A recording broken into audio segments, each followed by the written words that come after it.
अब हरियाणा के अन्नदाताओं की टेंशन को खत्म करने की सीएम नायब सैनी ने जो है पूरी तरह से तैयारी कर ली है, ठान लिया है, या फिर यूं कह लीजिए कि हरियाणा के किसानों के जो दिन है अब फिरने वाले हैं। वो कैसे, वो हम आपको बताएंगे इस खबर में। लेकिन आपको पहले बता दें कि आज सीएम नायब सैनी द्वारा एक प्रेस कॉन्फ्रेंस जो है उसको संबोधन किया जाता है। उसमें खास ऐलान किया जाता है कि दिवाली से पहले पहले हरियाणा के किसानों को ये खास तोहफा देना है। और यही नहीं, महिलाओं के लिए भी एक अहम फैसला जो है हरियाणा सीएम नायब सैनी ने लिया है।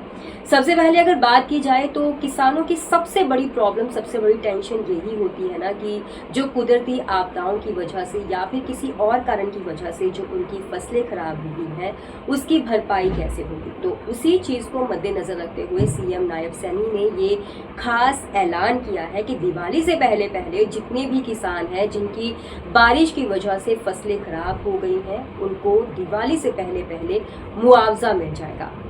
जी हाँ, हरियाणा के सीएम नायब सिंह सैनी ने कहा कि दिवाली से पहले किसानों को बारिश से खराब हुई फसलों का मुआवजा मिल जाएगा।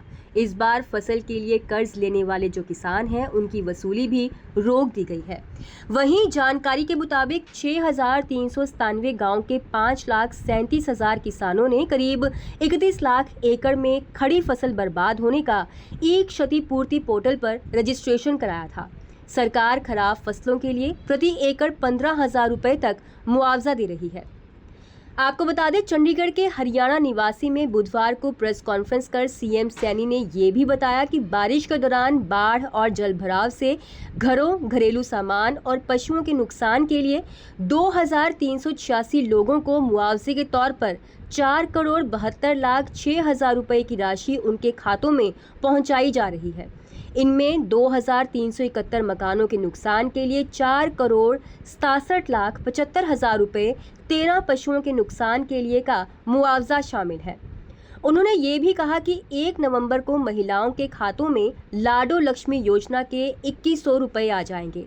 हमने योजना को लेकर एक टोल फ्री नंबर 1800-180-2231 और एक हेल्पलाइन नंबर 017248800500 भी जारी किया है। तो चलिए अब सिलसिलेवार ढंग से जानते हैं कि प्रेस कॉन्फ्रेंस में सीएम सैनी ने क्या कहा। सबसे पहले ट्यूबवेल के बिजली बिल जमा करने की छूट। सीएम नायब सैनी ने कहा कि आज ट्यूबवेल कनेक्शनों के बिजली बिलों का भुगतान दिसंबर 2025 तक स्थगित करने की घोषणा करता हूं। जिन बिलों का भुगतान जुलाई 2025 तक किया जाना था वे अब जनवरी 2026 से किसी भी अतिरिक्त शुल्क के बिना देय होंगे। इससे प्रदेश के 7.10 लाख किसानों को तुरंत वित्तीय राहत मिलेगी। दूसरा, कर्ज की वसूली रोकने के आदेश। सीएम सैनी ने कहा कि जिन गांवों में बाढ़ की वजह से आधी से ज्यादा फसल बर्बाद हो गई है और उन गांवों के कर्जदार किसानों की 1/3 से ज्यादा फसल खराब हो गई है, ऐसे गांवों के किसानों ने सहकारी समिति से जो खरीफ की फसल के लिए कर्ज लिया है उसकी वसूली रोक दी जाएगी। इन किसानों को अगली रबी की फसल के लिए कर्ज मिलेगा। इससे लगभग 3 लाख किसानों को कर्ज के बोझ से राहत मिलेगी। तीसरा, 5 लाख मीट्रिक टन धान की आवक हुई।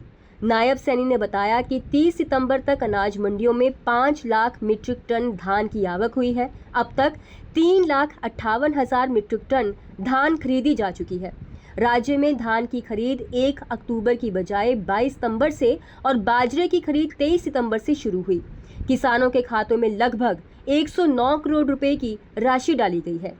187.30 मीट्रिक टन बाजरा खरीद संस्थाओं द्वारा तथा 4,970 मीट्रिक टन बाजरा व्यापारियों द्वारा खरीदा गया है। चौथा, बाजरे की एमएसपी 2,775 रुपए की। उन्होंने कहा कि सरकार ये सुनिश्चित करेगी कि किसानों को बाजरे का न्यूनतम समर्थन मूल्य यानी कि एमएसपी 2,775 रुपए प्रति क्विंटल मिले। एजेंसियां जिस भी दर पर बाजरा खरीद रही हैं, अगर वे एमएसपी से कम है तो बाकी का पैसा सरकार देगी। अगर किसी किसान का बाजरा खराब होने की वजह से व्यापारी उसे कम दाम पर खरीदते हैं तो भी सरकार उस दिन के तय किए गए भावांतर एमएसपी और व्यापारी के दिए दाम के बीच का अंतर का भुगतान करेगी। पांचवा, पंचायती राज संस्थाओं की दूसरी किस्त जारी। सीएम सैनी ने बताया कि आज प्रदेश की पंचायती राज संस्थाओं को राज्य वित्त आयोग की दूसरी किस्त के रूप में 404 करोड़ 80 लाख रुपए की राशि जो है जारी की गई है। ये राशि 5,719 पंचायतों, 144 पंचायत समितियों और 3 जिला परिषदों के खातों में जाएगी। हमने पिछले 4 सालों में पंचायती राज संस्थाओं को 3700 करोड़ रुपए की राशि विकास कार्यों के लिए दी है।